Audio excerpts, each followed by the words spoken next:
Усім прывітанне яшчэ раз, з вами по-ранейшаму Зміцер Лукашук, і мы по-ранейшаму абмяркоўваем падзеі ў Беларусі і далёка за яе межамі. Я адмыслова добавіў слова далёка за яе межамі, тому что з намі на сувязі зараз доктарка навук, прафесарка паліталогіі ва універсітэце Паўднёвай Флорыды Тацяна Кулакевич. Добрый дзень, спадарня Тацяна.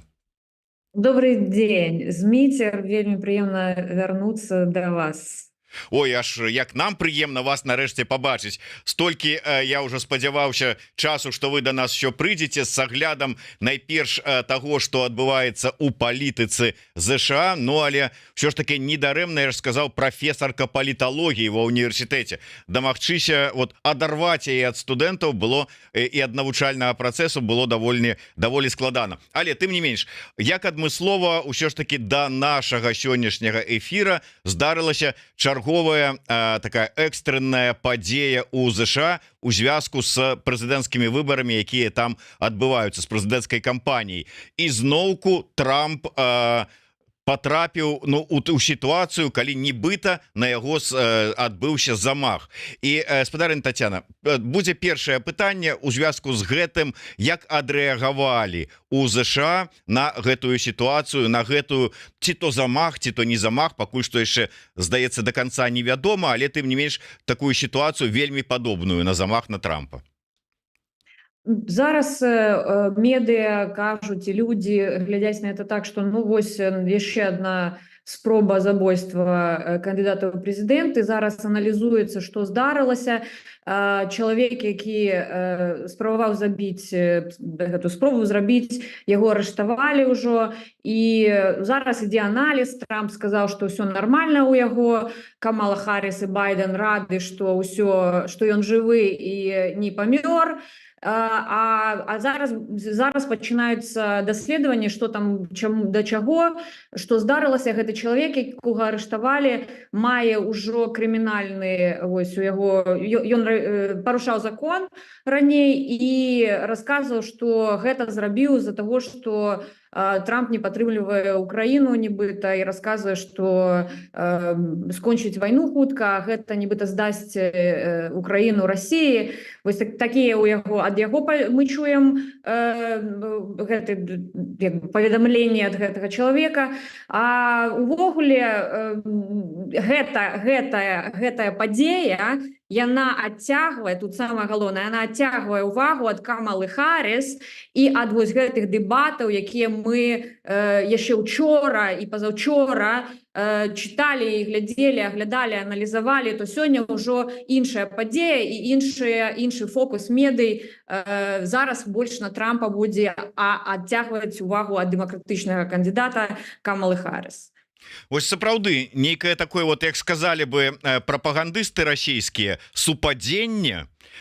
Як толькі там нейкая незразумелая сітуацыя, на яго напад. Тут пасля дэбатаў, калі пачалі гаварыць пра тое, што Камала Харріс у гэтых дэбатах больш перавагі мела і больш сімпатый у выбаршчыкаў мела, і зноўку замах. Ці сапраўды вот это такое супадзенне? Там, правда, у Ілона Маска другія свае канспіралагічныя версіі, але вот давайте з гэтага пачнем. Вот як вот гэта абмяркоўваецца, што нейкае дзіўнае супадзенне? Ну, вось гэта, канешне, канспіралагічная тэорія. Я таксама, вот вы зняли з майго языка, это канспіралагічная тэорія, Зміцер. У медыях зараз не разглядаюцца канспірацыйныя тэоріі, таму што дакладна невядома, што да чаго, толькі гэта здарылася, пачынаецца даследаванне, рана яшчэ казаць нешта. Так, можа так выглядаць, але мы будзем, вот гэта такое, спекуляцыі, гэта было спецыяльна, не спецыяльна. Ну, зараз выглядае, што гэты чалавек, ну, калі яго нехта падкупіў, ну, мы даведаемся аб гэтым пазней. Зараз мы не ведаем, мы толькі ведаем, хто ён, і што ён спрабаваў рэкрутаваць афганскіх салдат, каб яны шлі ваяваць ва Ўкраіне. Сам у яго не мае ніякага армейскага досведа. Ён дэмакратычны, ён зарэгістраваны як той чалавек, які будзе галасаваць за дэмакратычную партыю. Такая тут ёсць практыка ў Злучаных Штатах, што калі ты хочаш, ты можаш зарэгістравацца і дзяржава ведае, за каго ты будзеш галасаваць. Некаторыя людзі не пазначаюць, а некаторыя пазначаюць. Так ён вось быў даўным-даўно ўжо быў зарэгістраваны як той чалавек, які будзе галасаваць за дэмакратычную партыю. Даведаемся пазней. Зараз мы просто, як я кажу, медыа глядзяць на Трампа больш, чым на Камалу Харріс сёння. Тым не менш, давайте вось звернемся до такой тэзы. Я гэтае пытанне рыхтаваў, адказы Трампа падчас дэбатаў адносна Украіны, калі вядоўца яму задаваў, вот яго пазіцыя па Украіне, і яна неяк вот тут ён хітра, як кажуць, саскочыў з гэтага пытання, не адказаў, нешта там не тое, не сёе. Праўда, пасля дэбатаў выйшаў у СМІ адзін з яго бліжэйшых паплечнікаў, які нібыта расказаў такі інсайт пра тое, у чым мірны план па Украіне Трампа складаецца. Маўляў, аддадзім Пуціну тое, што ён заваяваў, і Путін на гэтым супакоіцца, і вот вам мір, і ўсё шчаслівыя. Ну, ці шчаслівыя будуць украінцы, ужо там нікога ніхто не цікавіцца, відаць, тут же Трамп прапанаваў, цэлы Трамп. Вот. І я хацеў, каб вот вы мне патлумачылі, як в амерыканскім грамадстве штатаўскім ставяцца да такой вось прапазіцыі. А зараз мы бачым новую сітуацыю. Гэты замах, а гэты чалавек канкрэтна стаіць на праўкраінскіх пазіцыях. І вот гэтая пазіцыя яго і гэты замах, вот яны неяк вот уплываюць на сітуацыю, на стаўленне, на пазіцыю амерыканскага грамадства адносна Украіны і дапамогі Украіне.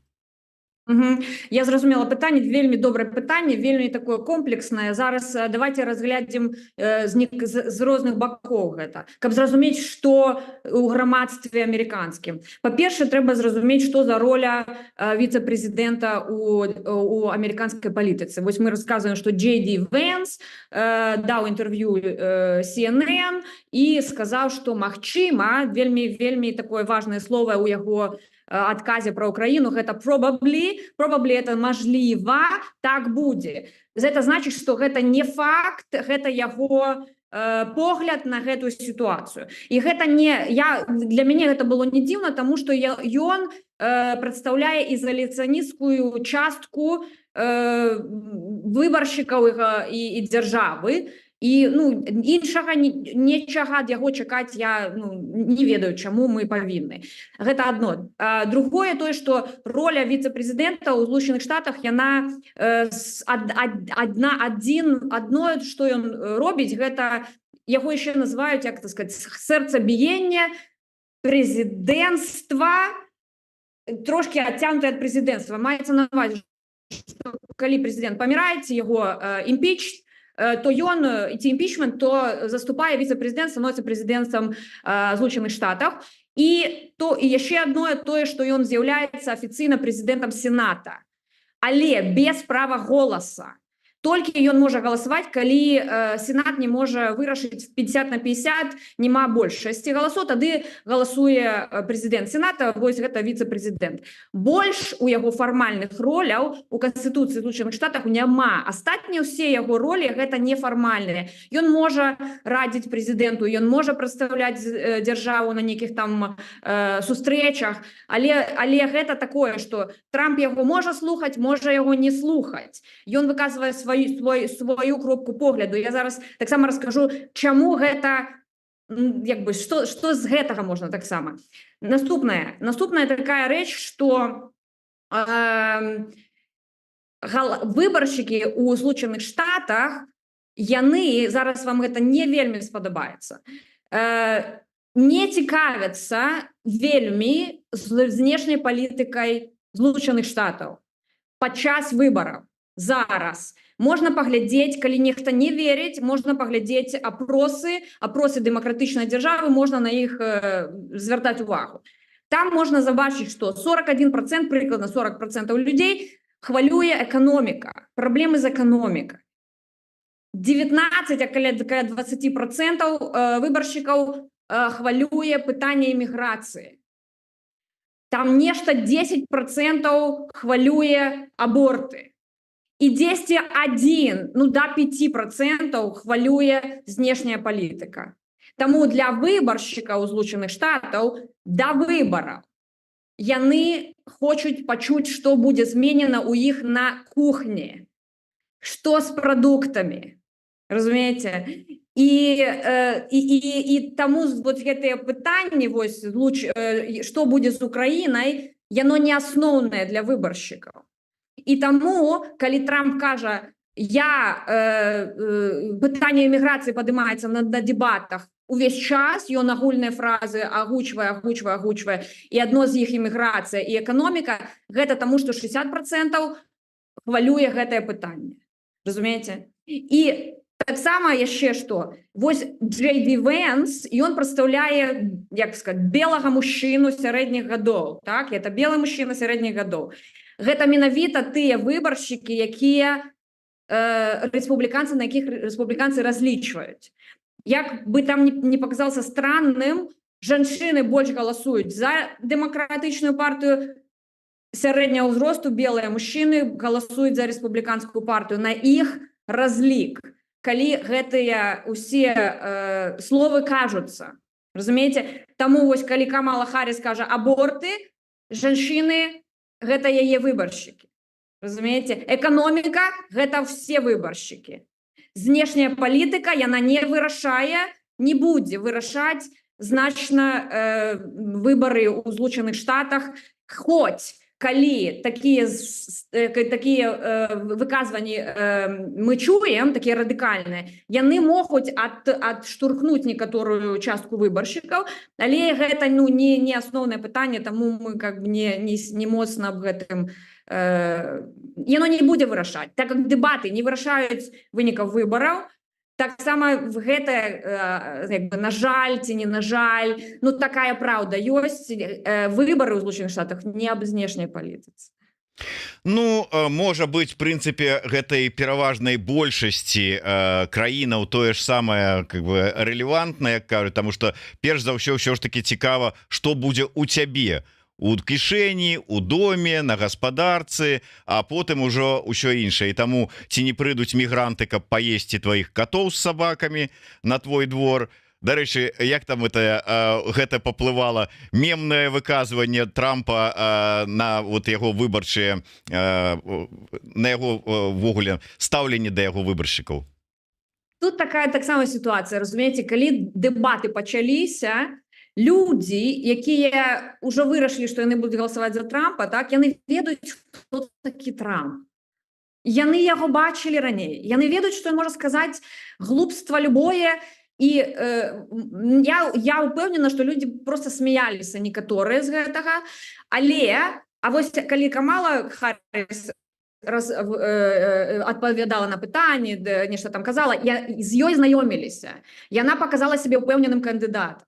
Гэта адна з прычын того, што кажуць, што яна перамагла на дэбатах, разумееце? Таму што яна новая, і хто яна такая, што... А ўвогуле былі агульныя фразы на дэбатах, і я не думаю, што шмат людзей адштурхнула пытанне сабак, але таксама тут факт такой, што ёсць, што не самі дэбаты ўплываюць неяк на галасы, а пасля дэбатная вот эта атмасфера мемаў, таму што не ўсе людзі глядзяць на вот эти дэбаты, калі іх менавіта ў той час, калі іх паказваюць. Пасля урыўкамі, мемамі, на гэта таксама звяртаюць увагу. Ну, але... Вот цікавы такі момант. Вы сказали про хто там, скажем так, жанчыны за Харріс больш, там тэма абортаў, белыя цисгендерныя мужчыны за Трампа с вот гэтымі яго там эканоміка, мігранты, кожны хоча паспрабаваць, можа быць там то самае, як на смак там кот ці сабака там, ну я уже жартую, але ёсць жа ж невызначаныя штаты. Я вот почитаў, што ёсць такія штаты, да прыкладу, калі не памыляюся, Пенсільванія, дзе шмат палякаў. І палякі, якія нібыта не вызначаныя, але яны па выніку вызначаюць вельмі шмат у чым хто стане прэзідэнтам. Ну я не ведаю як там зараз палякам тым якія жывуць у Штатах ці блізка пазіцыя Польшчы сёння да прыкладу, але Польша стаіць на праўкраінскіх пазіцыях сёння. Вот тыя палякі гэта улічваюць ці не? Вот як увогуле залежыць гэтая сітуацыя адно ад другога? Залежыць вельмі моцна, тому что тое самае можна сказаць про Мічиган, там дзе арабы, там 400 тысяч прыкладна, ну вы мяне папраўце, калі я там онлайн знойдзе іншую лічбу, але таксама вельмі важна казаць, што про Ізраіль і вайну і Хамас і все на свеце, гэта таксама важна для тых выбаршчыкаў. І таму я кажу, што калі ёсць такія радыкальныя выказванні, то я не думаю, што это стратэгічна правільна, тому што это адштурхоўванне некаторых выбаршчыкаў, але бачыце, тут усё роўна стратэгія такая на большасць невызначаных галасоў, а большасць цікавіць эканоміка і калі мужчыны, то іміграцыя, калі жанчыны, то аборты. Таму яшчэ одна штука таксама, што жанчыны больш ходзяць на выбары, больш шансаў, што яна пойдзе і прагаласуе, чым той белы мужчына сярэдніх гадоў. Ён падтрымлівае рэспубліканскую партыю, але ён увогуле можа не пайсці галасаваць. Таму зараз вось гэтыя штаты, як вы сказалі, Пенсільванія, гэта тут самы выглядае як самы галоўны штат, які вырашыць выбары.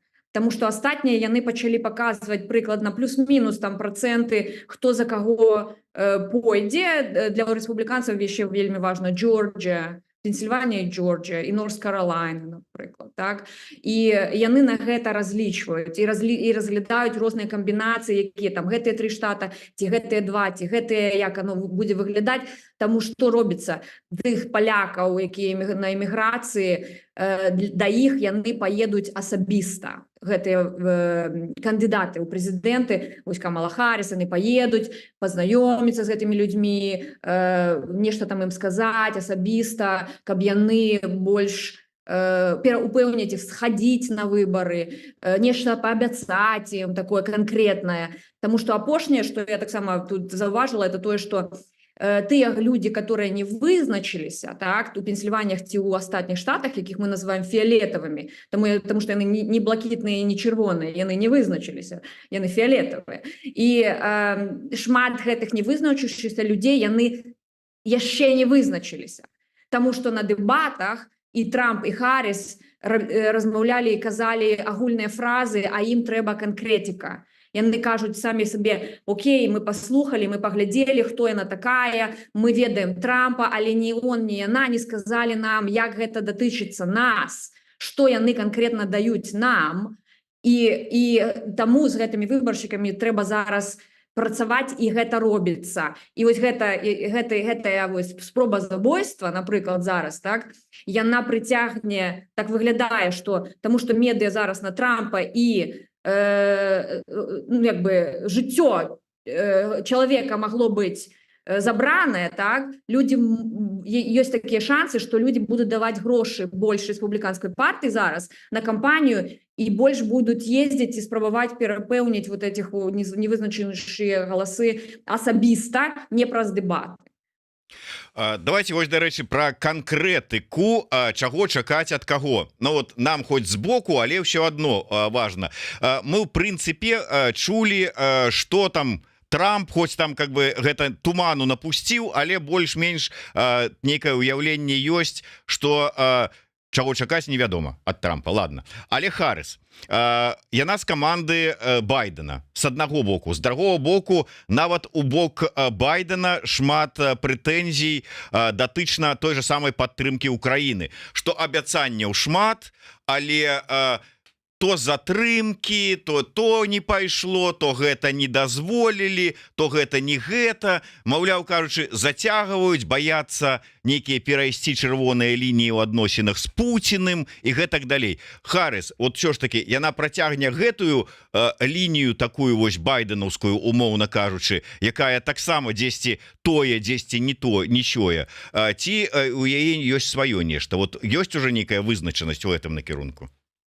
Ви зараз так само треба, я зауважила таку річ, що під час дебату Камала Харріс так само сказала, ми давали, пам'ятаєте, розмовляли про Афганістан, що дрена вивели войски з Афганістана, це така проблема вот Байдена, що, ну не проблема, мається на увазі, що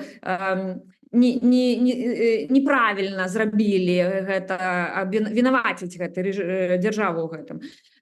І яна сказала, калі вы заўважыце, сказала, мы давалі Афганістану 300 мільёнаў даляраў у дзень, а зараз мы ўжо не даем. І калі ты падумаеш 300 мільёнаў даляраў у дзень, гэта вось лічба адкуль падае, і колькі грошай даюць Украіне, правда? Калі кожны дзень палічыць у месяц, гэта там нормально выходзіць уже, а там спрачаліся за 60 мільёнаў, которые были даны апошні час, так, апошні раз. Ну, так вось это одно, так само такое, ну, як бы яна за суверэнітэт украінскі, яна за падтрымку Украіны, але грошы ідуць павольна. Нават у параўнанні з тым, што Афганістан, сітуацыя з Афганістанам, так. Трамп нічога не кажа, так, ён кажа, я разберусь. Это все, что он кажа. Мы не ведаем его план Джей Ді Венс, его кандидата ў віцэ-прэзідэнты, гэта план Джей Ді Венса, мы дакладна таксама не ведаем. І я тут таксама паслухала Зеленскага. Зеленскі, он кажа, калі учора, пазаўчора даваў інтэрв'ю на CNN этому Фаріду Захарі, сказал, гэта заявы выбарчай кампаніі.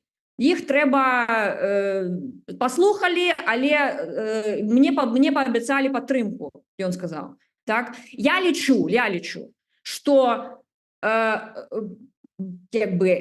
погляд на Украіну і ў дэмакратаў, і ў рэспубліканцаў будзе прыкладна аднолькавы. Яны ёй не дадуць прайграць. Яны хочуць, каб Америка сама, незалежна, демократы ці рэспубліканцы хочуць, каб вайна зупынілася. Яны не будуць здаваць Украіну, ні тыя. Яны будуць яе падтрымліваць. І тут пытанне ў тым, што колькі грошай, каб не прайгралі, каб гэта замарозілася, ці што ў гэтым будзе адбывацца. Я не бачу вялікай розніцы. Тут розніца толькі ў тым, што будуць даваць грошы. Камала Харріс прадоўжыць палітыку Байдена. Гэта, я думаю, так. Адна ў яе адрозненне. Тое, што яна кажа вельмі шмат пра правы чалавека. І яна вось на тое, што правы чалавекі будуць парушацца больш правоў чалавека, можа быць, яна будзе больш на гэта звяртаць увагі і неяк там даць больш грошай. Але гэта таксама спекуляцыя. Таксама яшчэ такое. Яна жанчына. У Злучаных Штатах не было жанчыны прэзідэнта. Статыстычна у палітычных дысцыплінах кажуць, што жанчына, калі яна нешта вырашае, а Америка вырашае, так, то яна будзе рабіць такую палітыку, каб на яе не глядзелі, што яна слабая, таму што яна жанчына. Яна будзе сябе паводзіць як палітык, будзе старацца паводзіць сябе так. Таму можна патэнцыйна адчуваць, чакаць, што яна можа будзе трошкі мацней, але ўвогуле будзе працягвацца палітыка Байдена, якая супраць Китая і Расіі, падтрымка Украіны, але каб не ўцягвацца ў вайну, прыкладна тое самае, так? Толькі такія дэталі. Па Трампу мы таксама можам сказаць наступнае. Яго падтрымліваюць Расія зараз, так? Спрабуюць фальсіфікаваць выбары. Ужо мы чуем, што разведка расказвае, што Расія будзе там перапэўніваць выбаршчыкаў тым, што Трамп мусіць перамагчы, вы павінны ісці за яго галасаваць. Ужо пачалося гэта таксама. Але ён расчараваў Расію ўжо, калі быў першы раз на тэрміне сваём. Ён уводзіў санкцыі, ён рабіў тыя крокі, якія ім не падабаліся. І зараз яны разлічваюць на гэта яшчэ раз. Разумееце? У мяне такая думка яшчэ ёсць, што разлік на тое, што ён больш ізаляцыяніст, чым дэмакратычная партыя, і у гэту ўсю гульню геапалітычную, я вось кажу, чакайце, ўжо заканчваем. Яшчэ ёсць гулец Еўропа зараз, разумееце? У чым гэта сітуацыя? У тым, што зараз Германія і Францыя згубілі большасць галасоў у сваёй краіне і мусяць будаваць кааліцыі ўнутры сваіх краін. І ім прыходзіцца і прыйдзецца сканцэнтравацца больш на ўнутранай палітыцы Германіі і ўнутранай палітыцы Францыі, а не на Украіне. О, тут ёсць праблема таксама. Таму што Трамп скажа: Еўропа, вы павінны даваць больш грошай, разумееце, на вайну. І гэта бліжэй да вас, чым да нас. І тут вось праблематычна тое, што Германія і Францыя, яны галоўныя гульцы ў Еўропе. Яны даюць прыклад астатнім краінам. Тут такая надзея на Польшу зараз, таму што Польша яшчэ бліжэй. Вось. І таму тут вельмі такая гульня шырэйшая, што будзе рабіць Еўропа у гэтай сітуацыі, тому што яна не вызначылася канкрэтна паміж Кітаем і паміж Злучанымі Штатамі. Яны торгуюць з Кітаем таксама, разумееце? Ну, задавайте, бо я що так кажу. Ну, зато эффект такі быў, я не ведаю, вы там адмыслова там ці што, калі там Нет, пайшлі не я думала, що ти кажеш так довго, що вже попіць. Все нормально, все нормально. Ведаеце, я калі слухаў вас, як вы казалі про тое, што у Трампа ёсць план, ну і ён кажа: у мяне ёсць план, но я вам яго не скажу. Я адразу прыгадаў першыя і адзіныя дэбаты Лукашэнкі 94-го года, калі там яму спыталі, там ён кажа: я запушчу заводы. Кебіч ему кажа: як ты их запустишь? Он: я ведаю, але не скажу, паглядаеце. Так і тут Лукашенко 2:0 такое адчуванне, как бы. Я лічу, ведаеце, я так, гэта шмат, вось трэба глядзець, разумееце, люди шмат кажуць, так? Кажуць, яны кажуць по розных причинах. Трэба глядзець, што робіцца. Ты наговорил, а што по справе? Вось і все, і все могуць казаць: я зраблю. А як? Вось, напрыклад, галасаванне про тое, што каб даўгі студэнцкія ў Злучаных Штатах прасцілі. Вот бяруць яны крэдіты на адукацыю, так, людзі любыя, так? Гэта не вырашае адзін чалавек тут. Трэба галасавалі, каб гэта все прайшло, усе на гэта пагадзіліся. Гэта таксама вельмі цяжка і можна абяцаць шмат чаго. А вось давайте мы ва ўсёй гэтай тэме амерыканскіх выбараў знойдзем беларускі такі, ну не то што след, а беларускі накірунак. Вот глядач пад нікам Максім пытаецца: а ці ёсць даследаванне, за каго галасуюць беларусы ў ЗША? О, Максим, добрае пытанне. Я не бачила такого пытання, я не ведаю, хто б яго зрабіў. Можа, Чэтам Хаус, вон Рыгору ступені пытання як-небудзь да амерыканскага, да дыяспоры беларускай у Амерыцы, неяк там паглядзець, што адбываецца.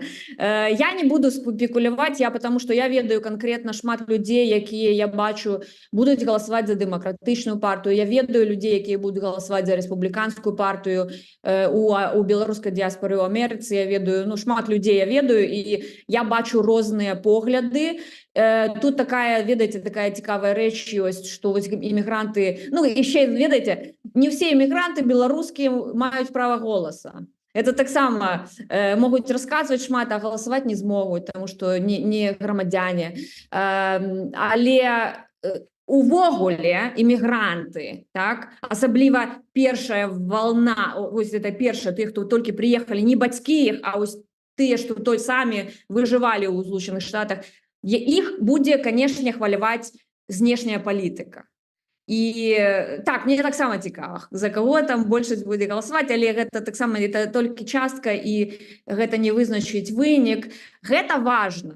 Больш пра беларускую дыяспору ў Амерыцы важна тое, што дзе яны знаходзяцца, так, каб яны былі актыўныя, прасілі сваіх прадстаўнікоў, тых кангрэсменаў, дзе яны жывуць, каб гэтыя кангрэсмены не забывалі пра Беларусь у кангрэсе і галасавалі так, як беларуская дыяспора просіць іх.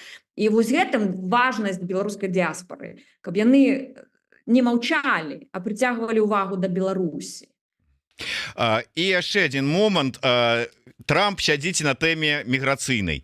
Безумоўна, найперш гэта тычыцца вось таго паўднёвага накірунку, Мексіка, мексіканская, вот это вот нелегальныя мігранты і гэтак далей. Але калі вот скажем міграцыйная палітыка пры Трампе, умоўна кажучы, якім чынам яна можа закрануць беларусаў? Вот беларусы, якія працягваюць уцікаць ад пераследу лукашэнкаўскага рэжыма, трапляюць у ЗША.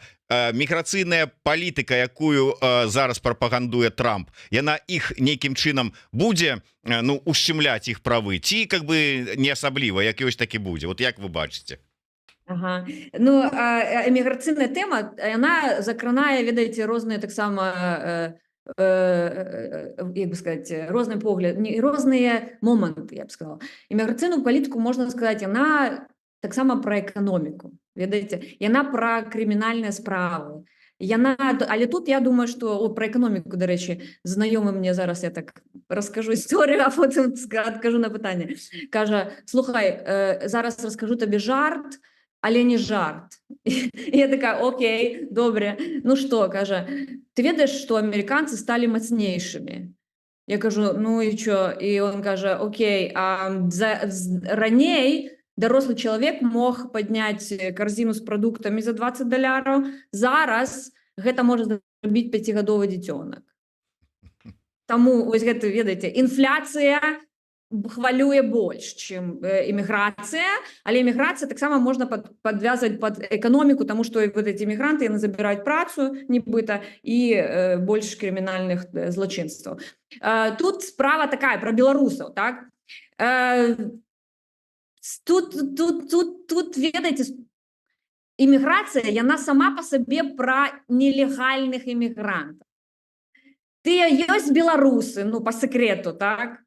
Якія таксама нелегальна прыязджаюць у Злучаныя Штаты, як і шмат іншых людзей, праз мексіканскую мяжу.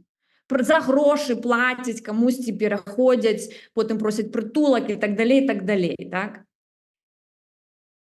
Тут пытанне такое: вы за нелегальную эміграцыю ў Злучаныя Штаты? Ці вы за легальную эміграцыю ў Злучаныя Штаты?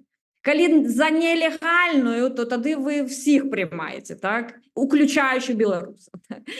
Калі вы за легальную, то тут праблемы зусім няма. Тыя, хто прыязджаюць легальна па візах, па грін-карце, па якіх-то там розных іншых спосабам, так это тады такое пытанне. Я б не вылучала беларусаў, што яны будуць тут нешта, неяк пакутаваць асобна ад іншых.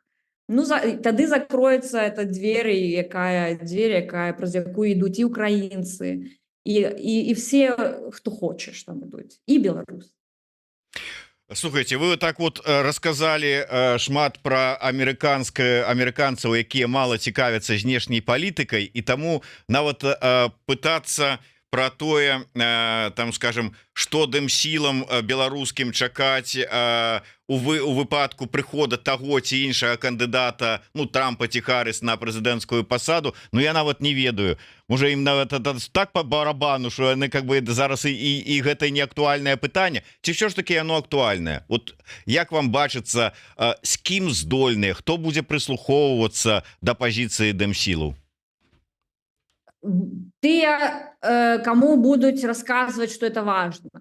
І тыя будуць прыслухоўвацца, калі ім будуць гэта даваць інфармацыю пастаянна. Тое самае, што робіць Украіна зараз. Кожны дзень яны ходзяць да кангрэсменаў, кожны дзень яны расказваюць пра Украіну, пра тое, што ім патрэбна дапамога, зброя і ўсё на свеце, і яны не хочуць губляць сваё месца ў медыйнай сферы. Тое самае трэба рабіць беларусам, каб беларусам дапамагалі. Тут пытанне не ў тым, што прыйдзе Трамп, здасць Беларусь у лапы Расіі, напрыклад. Так, мы можам так сказаць. Гэта неправільна так казаць, таму што Лукашенко ўжо здаў Беларусь Расіі. Ужо гэта зроблена.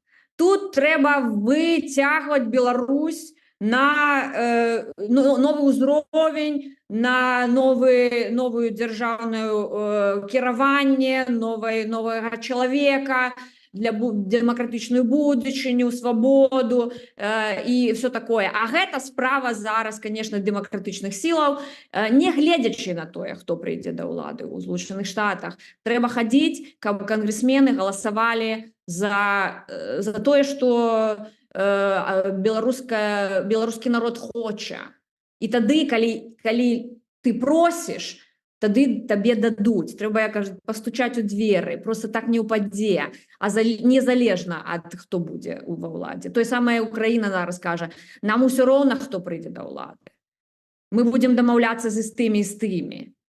А з нашага боку геапалітычна невыгадна Амерыцы здаваць ні Украіну, ні Беларусь.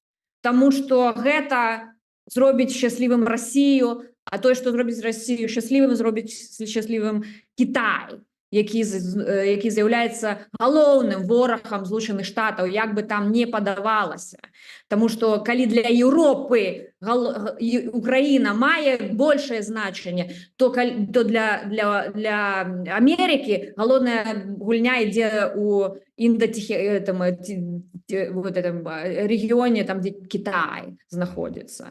І толькі адтуль будзе уся ось якая роля Европы на войне, якая роля Украины, что далей рабіць. Мы не ведаем зараз. Нават вось Зеленскі сёння вчора расказваў, што у яго ёсць план, які ён хоча паказаць Байдену, які ён хоча паказаць Трампу, які ён хоча паказаць Харріс, які ён хоча паказаць Кангрэсу, і толькі потом людзям. Таму што ім трэба дамовіцца, разглядзець, што можа спрацаваць.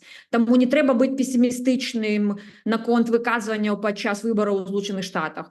Гэта для того, каб прыйсці да ўлады. Гэта для выбаршчыкаў унутры, а ўнутры людзей цікавіць кухня, эканоміка, міграцыя, аборты і толькі потым знешняя палітыка.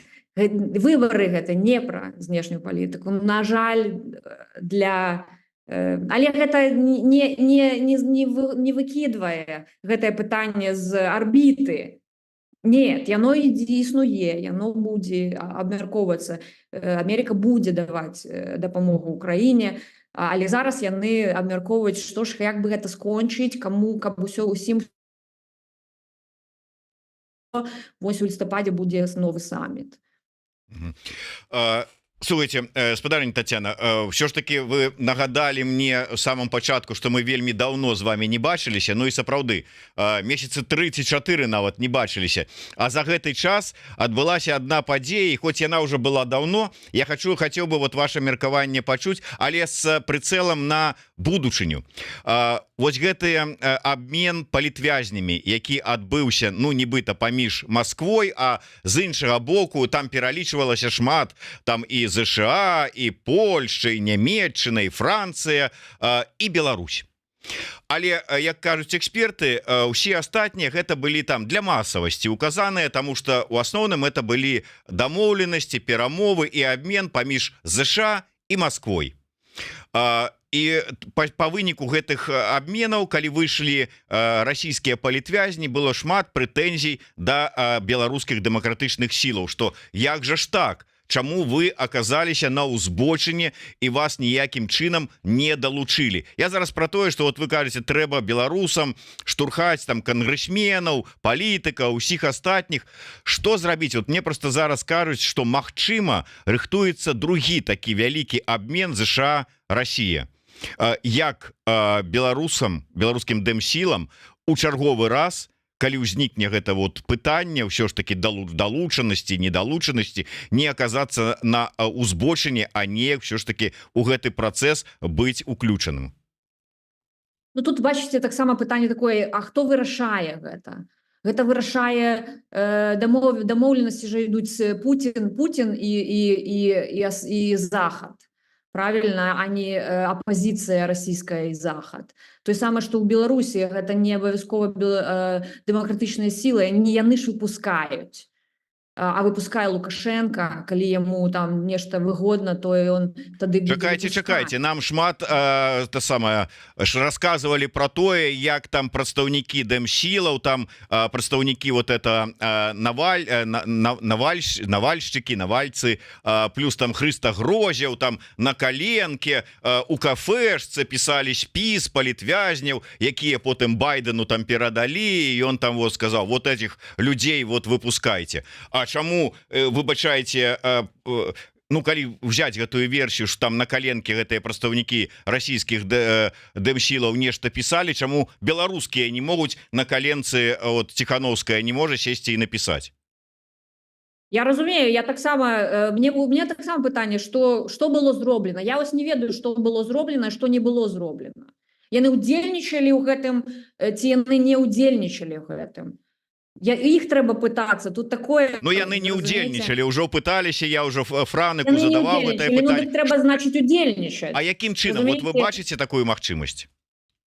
Удзельнічаць, калі трэба удзельнічаць. Яны ж навязалі ўжо дэмакратычныя сілы беларускія, ну нібыта па іх справе, яны навязалі кантакты, яны маюць кантакты. Значыць, трэба рабіць і працаваць больш. Трэба прасіць больш, трэба прапановваць нейкія кампрамісы больш, разумееце? Але сэнс у тым, што таксама, што вырашае Беларусь? Што можна прапанаваць з Беларусі? Напрыклад, Расія, яна асноўны гулец у гэтай вайне і у гэтым стратэгічным трохвугольніку, як ён існаваў раней, зараз не існуе. Раней вось увесь час дэкадамі мы разглядалі ў знешняй палітыцы 3 краіны. Разумееце? Америка, Расія і Кітай. І чаму Америка не рабіла нейкіх рэзкіх крокаў супраць Расіі, тому што яны не хацелі, каб супраць Америки шло яны стаялі дваіх, Расія і Кітай. І таму яны вось апізд па-ангельску, типа, давай ты сам по себе, ты самі по себе, нам так прасцей з вами ўсімі разбірацца. Зараз показалі, зараз трэба перагаворы ў вайне. Дык вось яны паказваюць сваю дамоўленаспасобнасць, так? Вось рускія. Я таксама, я толькі за гэта. Трэба больш, значыць, рабіць. Хай бы рабілі, ну... Але што прапановваць, ведаеце, я не ведаю, яны ж там сядзяць больш. Трэба лезці больш, значит, не до конца лезуць, трэба больш лезці. Яшчэ з кім знаёміцца, яшчэ неяк там расказваць, прыдумваць, што можна зрабіць, што не можна зрабіць. Але таксама тут такая, ведаеце, думка ёсць, што ён попросіць, каб снялі санкцыі, так? А гэта таксама не варыянт. Ну вот ён же ж уже намекае на гэта, выпускае нібыта там невялічкімі порцыямі палітвязняў і потым расказвае: я не чую, каб мне падзякавалі за гэта. Вот чаму Байден не дзякуе яму? Ну, скажыце, не здымае санкцыі у якасці падзякі. Ну, хто такі Лукашенко і што такое Беларусь? Не амерыканцы, якія, як вам расказваю, знешняй палітыцы такая палова амерыканцаў. Это я расказваю, што вельмі маленькая лічба не цікавіцца знешняй палітыкай падчас выбараў, так? А увогуле таксама палова амерыканцаў прыкладна не цікавіцца, палова цікавіцца, палова не цікавіцца, так? Шмат людзей я сустракала ў Злучаных Штатах, якія не ведаюць, дзе Беларусь, што такое Беларусь, я ім расказваю, што такое Беларусь. Я рассказываю і нават лічу гэта сваёй нейкай місіяй, тому што я бачу, што не ведаюць, нават зараз, ведаеце. І ён ніякую ролю не адыгрывае. Зараз это выпускае, каб выбары ў Беларусі ўсё ж таки будуць у наступным годзе, каб, калі што, можна было, можна спрабуе зноў, ведаеце, такое, як балансаванне, якое ён меў раней, паглядзець, ці гэта мажліва можа ў будучыні неяк з выпусканнем нешта атрымаць назад, каб гэту эканоміку трохі там палепшыць. Зараз нічога з гэтага такое. Зараз Беларусь, яна не галоўная, на жаль. І трэба, здаецца, больш увагі прыцягваць за тое, што вы робіце ў сваіх перадачах. разумееце, добрую справу, разумееце. Ну вот бачыце, ён еще чакаў падзякі, каб падзякавалі яму. Зараз вот перад вами у нас быў палітычны прадстаўнік палка Каліновскага Зміцер Шчыгельскі у эфіры. Я ему задаў такое пытанне, вот ці гатовы падзякаваць. Он готовы, кажа: я готовы і дзякую Александру Григорьевичу, калі ён будзе выпускаць. Ну вот послухали, толькі што прыйшло паведамленне, что подпісаў указ аб памілаванні яшчэ 37 чалавек, асуджаных за злачынства экстрэмісцкай направленасці. Вот так. А потым я чую такія расказы, якія моя одноклассница сидит 6 месяцев у турме, я не зразумела за что абсолютно. Разумеете, вось он отпустил и забрал знову, отпустил и забрал. Тут дзякаваць, тут ён не разлічвае на падзяку, ад каго падзяку ён разлічвае. Хто яго, вот это кажа, мяне не дзякуюць. Хто павінен дзякаваць? Апозіцыя ці захад, ці хто? Ён же не разлічвае на то, што яго будуць дзякаваць апозіцыя. Ён іх выпускае стратэгічна, каб у будучыні расказваць, што я выпускаў, я ж не такі диктатор, які про мяне расказваюць, я ж нешта там раблю, разумееце? А дамаўляцца про такія, ну, про Колесникова как бы даведацца что-нибудь.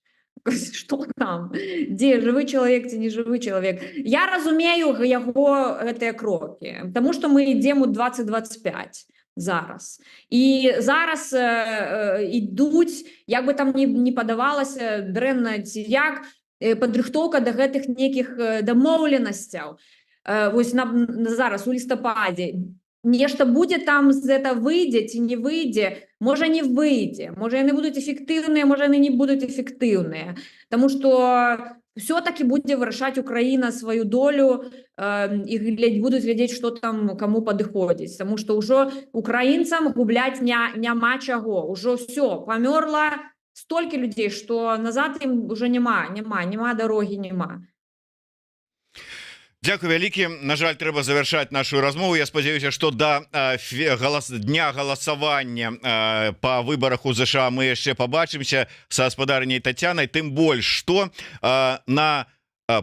так, як это там, это 7 лістапада, здаецца, будуць выбары, да?